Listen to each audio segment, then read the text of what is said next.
తగ్గించండి please. Thank you.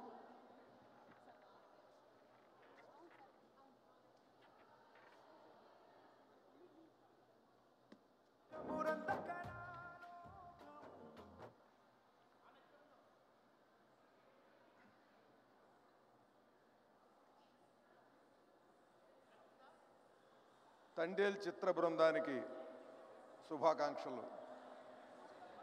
ఈ సినిమాలో పరమేశ్వరుడి మీద ఒక పాట రాశాను. ఈ పాట ఒక పరమాద్భుతం. ఒక 10,000 సినిమా పాటల్లో ఇలాంటి పాట ఒకటి ఉంటుంది.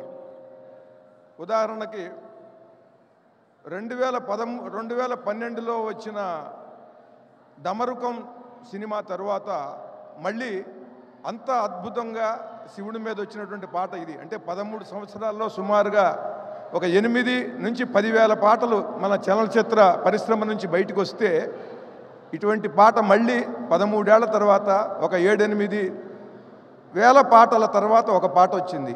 అంత అద్భుతమైనటువంటి పాట, 100 సంవత్సరాలు ఉండిపోయేటువంటి పాట ఇది. ఎక్కడ కోటి దీపోత్సవాలు జరిగిన, శివరాత్రి లాంటి పండుగలు వచ్చిన మొత్తం భారతదేశం అంతా అన్ని భాషల్లో ప్రతిధ్వనించేలాగా పరమాద్భుతంగా దీనికి సంగీతం సమకూర్చాడు దేవిశ్రీ ప్రసాద్ గారు. మొట్టమొదటగా ఆయనకి నా హృదయపూర్వకమైన ధన్యవాదాలు తెలియజేస్తున్నాను.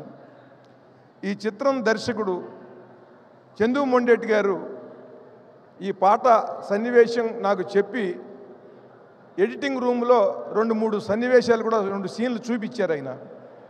ఆ రోజున నేను చూసినప్పుడే నేను చందు మొండేటి గారితో అన్నాను, నాగ చైతన్య ఇంతకుముందు సినిమాలన్నీ ఒక రకం అండి, ఈ సినిమాలో అసలు ఆ ఫైట్ కానీ అసలు ఆ మనిషిలో ఉన్నటువంటి ఆ ఫోకస్ ఒక అద్భుతమైనటువంటి నాగ చైతన్య అంటే చైతన్యం అంతా కూడా మూర్తిభవించినట్టుగా ఉన్నాడు. చాలా అద్భుతమైనటువంటి సినిమా అవుతుందన్నాను. దాంట్లో ఆయన చెప్పినటువంటి కథ కూడా మీకు ఈరోజు చెప్తున్నాను. ఇక్కడ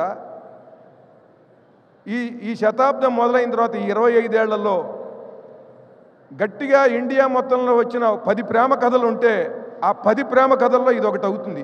అంత గొప్ప కథ. 25 సంవత్సరాల్లో ఇండియాలో అన్ని భాషల్లో వచ్చిన ప్రేమ కథల్లో ఒక 10 సినిమాలు ఏమన్నా అద్భుతాలు ఉంటే వాటిల్లో ఇది ఒకటి ఉంటుంది. అంత అద్భుతంగా యువతరాన్ని, పెద్దల్ని, అందరినీ కూడా ఆకట్టుకుంటుంది.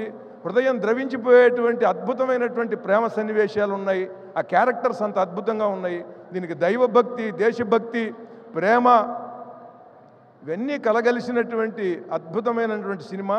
ఈ సినిమాలో ఈ పాట రాయటం నాకు చాలా ఆనందం, శివానుగ్రహంగా భావిస్తున్నాను. హృదయపూర్వకంగా దేవిశ్రీ ప్రసాద్ గారికి, చందు మొండేటి గారికి, బన్నీ వాసు గారికి, అల్లు అరవింద్ గారికి హృదయపూర్వకమైనటువంటి ధన్యవాదాలు తెలియజేస్తున్నాను. ఈ సినిమా అన్ని భాషల్లో అద్భుతమైన విజయం సాధించాలని కోరుకుంటున్నాను. విజయోస్తు. Thank you so much sir. Yes, Srimani గారిని మాట్లాడవలసిందిగా రిక్వెస్ట్ చేస్తున్నాము.